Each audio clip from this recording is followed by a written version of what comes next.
Aloha, everyone, and welcome back to the show. I have the amazing Dustin Heiner, who I actually had the amazing honor to be a part of his conference a couple of weeks ago, but I'm going to let him talk all about it. So Dustin, tell us about how you got involved in real estate, and I would love to jump into your mindset about creating this conference. But first, how did you get started?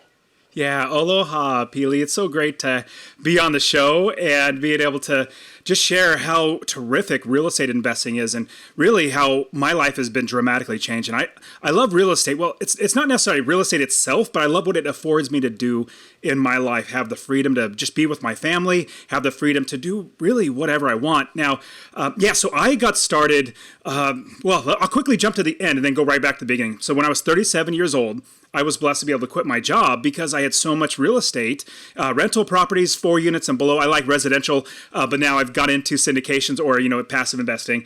But at 37 years old, I was blessed to be able to quit my job because I built a business that runs on its own, like literally, no kidding, it runs on its own. But let me quickly go back to the beginning.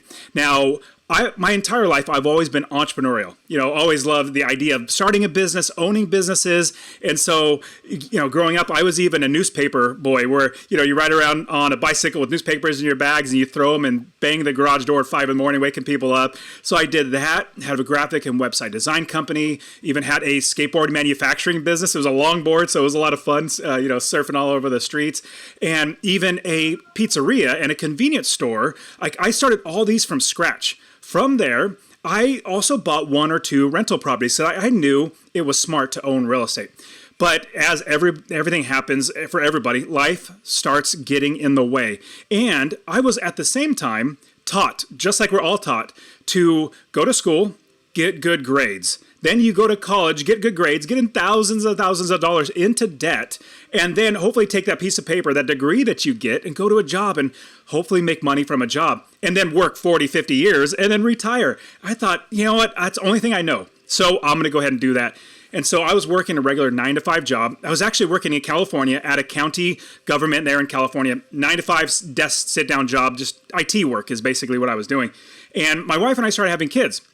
1, 2, 3, and our 4th child. When our 4th child was born, I went on paternity leave. That's where the dad stays home with the mom, changes poopy diapers, and bonds with the baby and all that sort of stuff. And after about 2 weeks, I go back to work. And that week I get back to work on on Friday at 3:30 in the afternoon. I get a call from my boss's secretary, like the top dog. His secretary calls me up and says, "Dustin, would you please come to the office?" And I said, "Sure." And I hung up the phone and I paused for a second. And I thought, my goodness, why are they calling me to the office? Like, this isn't normal. And then I started remembering about 2 months, maybe 3 months prior, there have been some rumors or some talks going on about potential layoffs in all the departments because they were running out of money. And I immediately shook that off. I said, no way. I have so much seniority. I've been here 13, 14 years. My bosses love me. So I shook it off. I got up and I started walking down the hallway to my boss's office. Well, Pili, as I started walking down this hallway, it's a short hallway, but every step I took, it felt like it got longer and longer and longer. And it felt like my feet became lead bricks where I could barely even walk. So every step was so hard because it started really dawning on me that this could potentially be the time I get laid off. Well, I make it down the hallway and I turn the corner and I see my boss's door. His door is closed. And I see his secretary, and his secretary looks at me and she's a super sweet lady. Sheepishly, she looks at me and grins and says, "Dustin, would you please have a seat?" And she's consoling me with her eyes because she knows everything about what's going on. I know nothing about what's going on. So I take a seat. And as I sit there, I start thinking about my life and all those years going to college and going and getting into debt and then getting a quote unquote career. If that gets taken away from me, what does that make all that? Is that time all a waste? And then I start, oh my goodness, I had just had my 4th child and my wife did. If I can't provide for my child, my children, and my family, does that make me a failure as a father? Does that make me a failure as a husband? As a man trying to provide for his family? Well, as I'm sitting there, my hands get all clammy, my forehead gets all sweaty, and the door to my boss's office opens up. And out walks a lady with a piece of paper in her hands. She is noticeably distraught. noticeably upset, but not necessarily crying, but you could tell her world has been devastated. She's a coworker of mine, and she passes by me, and my boss says, Dustin, would you please come into the office? Well, I go into his office, and I get laid off. And if it happened to me, which remember, this is the government. Nobody gets fired or laid off from the government, but I did. And so if it happened to me, it can happen to anybody. Well, Pili, I take that layoff notice, and I realize as I'm walking back to my desk that something needs to change. So I sit down at my desk, and I realize two things right then and there. Number one, I need to get another job. I need to be able to provide for my family. So I was really, really blessed to be able to find another, basically the same exact job in another department that wasn't having the bad layoffs, and I was blessed to transition right over there. The second thing that I realized sitting there in that chair just after getting laid off was I need to make sure that this never, ever happens to me again. I need to make sure nobody has the ability to take away my ability to feed my family. So right then and there, I realized that my value does not come from my job. I call a job, it's a JOB. It's an acronym for just over broke. Because your boss, everybody needs to realize this, your boss is paying you just enough to keep you working without quitting, but not so much that takes money out of their pocket. And so right then and there, when I realized anytime anybody would ask me the question, Dustin, what do you do? I would always say, oh, I work for the county. I do IT work for the county. Well, I'm projecting my job as my value of who I am. I realized that's wrong. My value comes from my God, from myself, and from my family. And so right then and there, Pili, I said, I am now going to tell everybody I am an investor, because I knew I needed to be an investor, but life got in the way. So from that point forward, I started telling everybody I was an investor. So I'll fast forward the story. I started buying property after property after property, every single one making me $250 a month in passive income. Eventually I had 30 plus properties, and I realized, my goodness, even though I'm making $75,000 a year here at my quote unquote job, my JOB, I realize I'm losing money. So I rounded the story by sharing, if you remember that story where I went to my boss's office, where I got laid off, I went to my new boss's office. He's a great guy and everything. And I said, boss, I'm laying you off, more metaphorically saying, here's my 2 weeks notice. And I gave him a 2 weeks notice, and he said, Dustin, what are you going to be doing? I said, I don't have to do a thing. I literally own real estate. It works for me. I literally don't do anything at all. In fact, I only work maybe 30 minutes a month at all. And so I left, and I got to tell you, this is the last part of the story. If you remember that hallway that I went to and I got laid off, where I got longer and longer and longer, I felt like my feet were lead bricks. Well, that last walk that I went, and it was a 1.5 mile walk to my car. It was in downtown. I did not want to pay for parking, so I was in downtown. And I've taken this walk 1,000 times. I felt like I was walking on clouds, because I knew, Pili, that I would never, ever need a job again, because I invest in real estate, and my value is now I am an investor. So I'll pause the story, let you ask. You probably got some questions you want to ask. I love it. There's so much goodness to unpack there. First, let's hit on that mindset piece, that you have to think like an investor. But the first step to doing that is just simply to say that's what you are. Talk about that. Talk about how you came to that realization, that mindset piece was so important. Just that phrase, just someone asking you, what do you do? And having that as your answer, how did that change your life? Well, to get to that point, I had to realize that working a job was not it's not the way to live. But here's what it was also holding me back. The fear of investing was holding me back. The fear of putting all that money out there. And then I realized after I got laid off, it's so much more risky to work a job, because at any point, this person can fire you. And obviously, case in point, I worked for the government. Like I said, nobody gets fired or laid off from the government, but I did. So if it happened to me, it can happen to anybody. And so as I'm sitting there, I'm realizing that for me, it's more risky to not move forward with my real estate investing. And then I made myself do it. And so from that point forward, there was like, I'm burning the bridges as I go, basically. I'm moving forward, and it's only going to be, for me, freedom, financial freedom, because I want to make sure that I could provide for my family. That was the catalyst, or the I wouldn't say fear at all, but the driving factor in my life. I need to provide for my family. So with that helped me to really open my mind to realize everything I was taught. Now, for a lot of people, it would be totally fine to go to school, get a degree, and then go work for other people. I totally think that's great for a lot of people.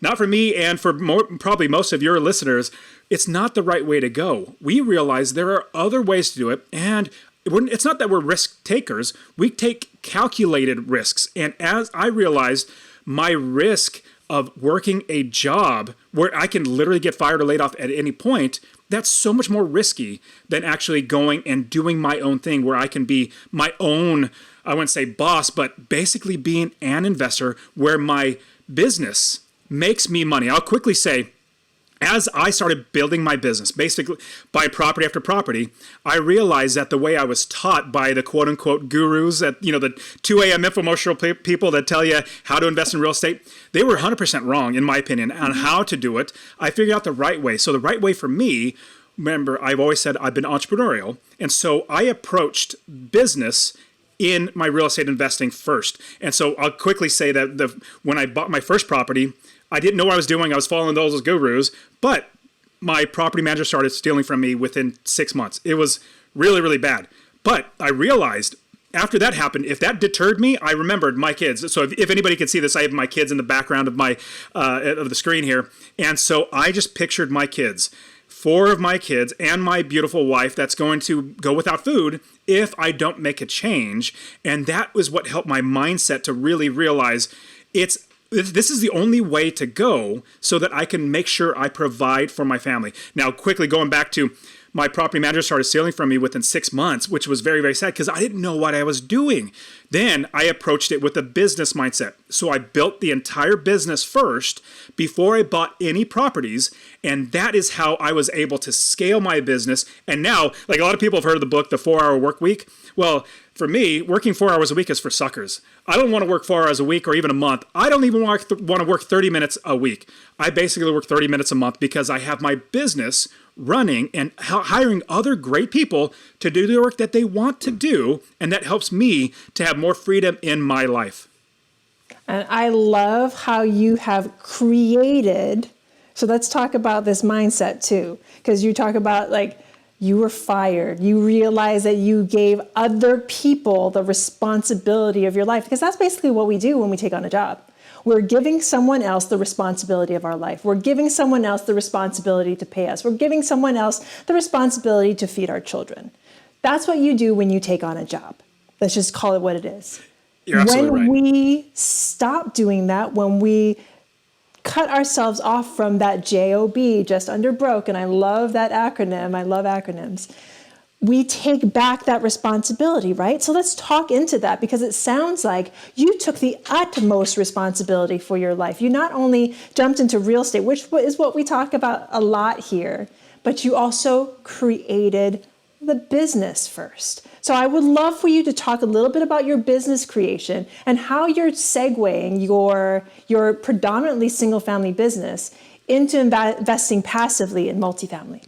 Yeah, totally. So I realized that passive income is the only way that I would ever want to make money ever again. Now, that could be investing money where I make passive income from it. It could be building a business and then hiring the people so that they have a great job, get paid a good wage, and make money from me because I'm creating these jobs. And so when I realized that passive income is the only way to go, I literally changed everything in my brain to now focus on passive income. That's why I created Master Passive Income, my brand for coaching people how to invest in real estate, is because when I buy one property, it literally takes me like 3 hours out of my personal time.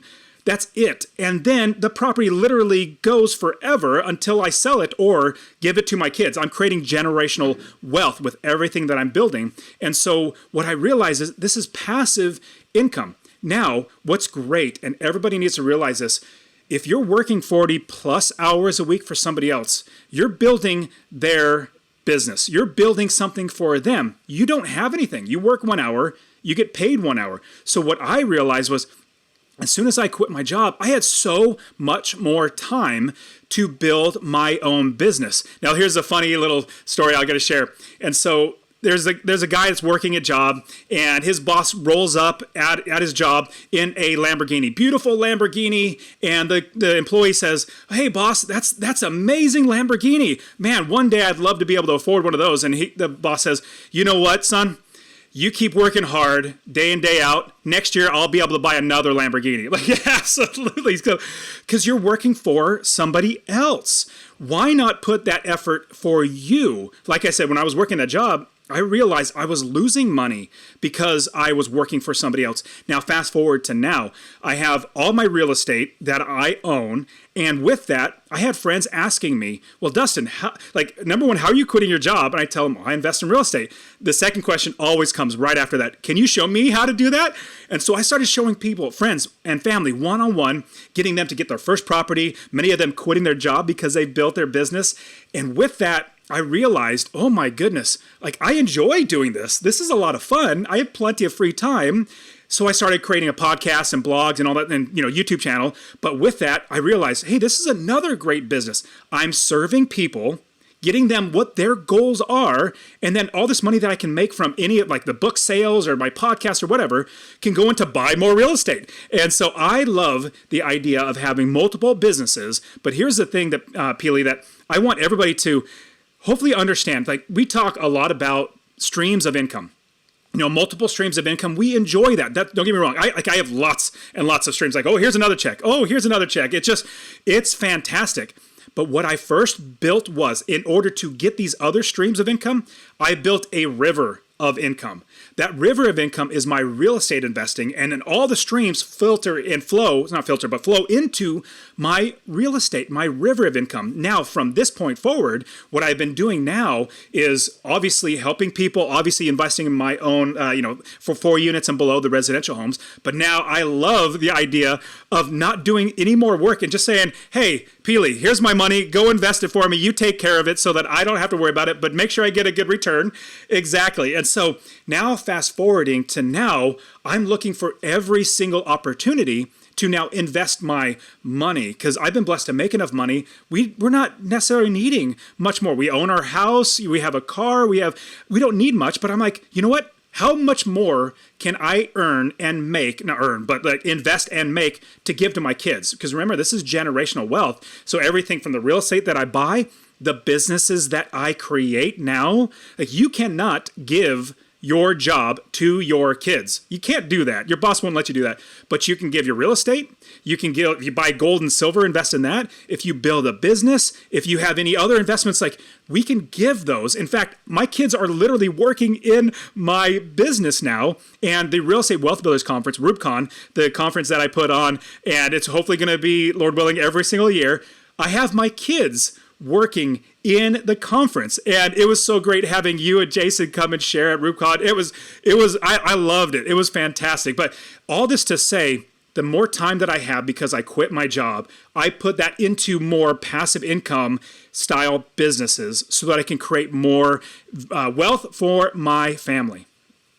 And I love that. I love that your through line has always been family. Sometimes when I talk to people, and it doesn't happen very often, most people that I talk to, and they're just like, family is it for me. This is why I'm doing it. This is my big why. But your through line has been family. Your through line has been generational wealth. As soon as you lost your job, you realize, how can I provide for my wife and kids?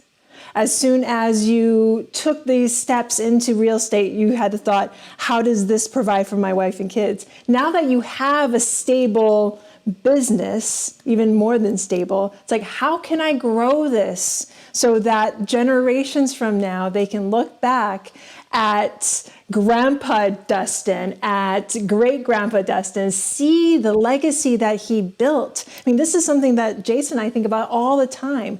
How can our future generations look back and see, oh, wow, look at what Grandma Pili built back in the day when, these things were happening, and how that's going to translate into the future. So thank you so much for sharing that through line with us, because it's really, really important. And thank you for sharing how you're also taking those proceeds that you're making from your other businesses to put into large multifamily.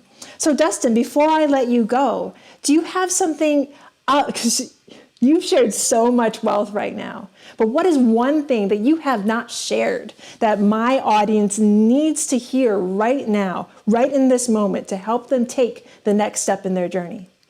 For me, it would have to be, because I've talked about passive income, I've talked about building the business first. And so I love teaching people how to build the business. It's just a fun thing for me. But what I always tried to, my goal was to quit my job. That was what, like the number one thing, quit my job, because that affords me financial freedom, provide for my family. So what happened for me was, after I bought one property that made me $250 a month in passive income, I realized my expenses, after talking to my wife, she said, well, if you got to $4,200 a month, then we would not need you to work. And I really just did the math. It's really not hard. In fact, all your listeners are probably much smarter than me, Pili. I'm not that smart, but it's just addition, subtraction, and a little bit of multiplication. So what I realized was, if I make sure that I buy a property, I buy it well so that I can make passive income of $250 a month. And what that comes down to is, each property, I add up my expenses. They're relatively fixed. Taxes, insurance, property management, all that sort of stuff. We get all that. And then we make sure we could rent it for $250 or more above that. That's passive income. Now, from that, what I did was, I realized one property making me $250 a month, that's $3,000 a year in passive income. If your boss came to you and said, hey, Pili, I'll give you a $3,000 raise, you'd be like, of course I'll take that. Well, just buy one property and it'll do that. Then I started just multiplication, very simple.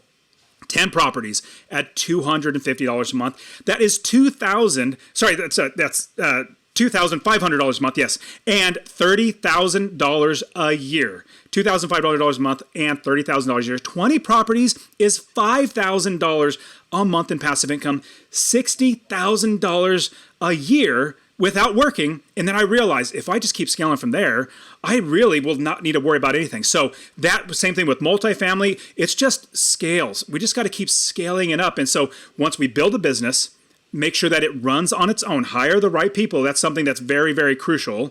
Hire the right people. Then we start making the money and then putting it back into the business. Don't spend that money, all that passive income you make, put it right back into the business so you can keep making more and more money. See, for everybody that's watching this on YouTube, I'm like pointing, I'm like cheering, because that's the main thing I wanted to get across too.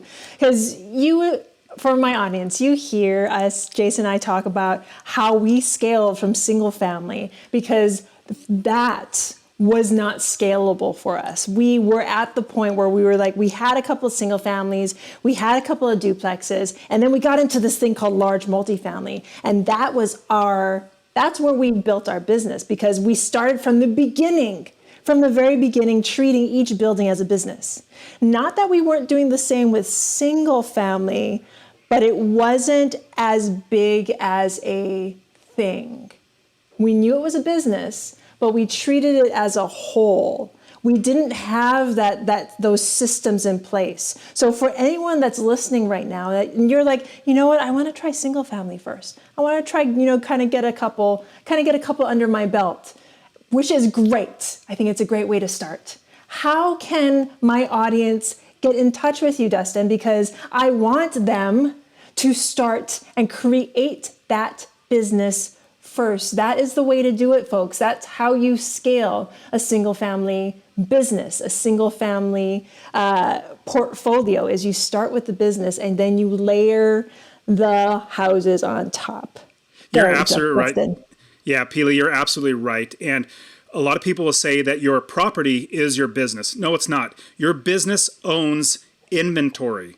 That's how I was able to scale my business. So I build the business, and then every property that I buy is another piece of inventory that I put into the business to make it run its own. And so I love sharing. I'll just give you how to do this. You mind if I share and give everybody a real estate investing course? Awesome. So I want to give you my real estate investing course literally for free. If you text the word rental, RENTAL, rental, to 33777. Rental to 33777. I'll literally give you this course, show you how to find an area of the country to invest anywhere, no matter where you live. We invest all over the country, out of state. How to build the business first, how to buy the right properties, make sure you're hiring the right people, and scale that business so you're making $250 or more from every property and being able to quit your job. You can also go to masterpassiveincome.com/free course. all one word, masterpassiveincome.com/free course. I'll give it to you. Plus, I have my podcast, the Master Passive Income Podcast. It's really just me teaching people how to do this, and also my YouTube channel, Master Passive Income. And my goal is now to get to where I teach 1 million people, either teach or get 1 million people to invest in real estate. That's my big goal that I'm really trying to just share with everybody. Hey, it is possible. If you find somebody that's done it, like Pili, that's done it before, and Jason, learn from them. They're definitely going to help you because they have done it before, just like I have before. So I really appreciate it. This has been great. Thank you so very much, Dustin. And thank you to my listeners who come in and week out to listen to the valuable knowledge that Jason and I, our guests, bring. And if you love what you hear, please rate, review, and subscribe. And don't forget to hit that link for the 7-Figure Multifamily Live that is happening in June. Please go and get your tickets. That is coming up soon. So Dustin, thank you so very much. All the links for everything that Dustin has to offer, if you want to get into single family, hit those links below too. Dustin, thank you so very much for joining us. So much aloha, so much love, so much peace to everyone. Have an amazing day. Aloha.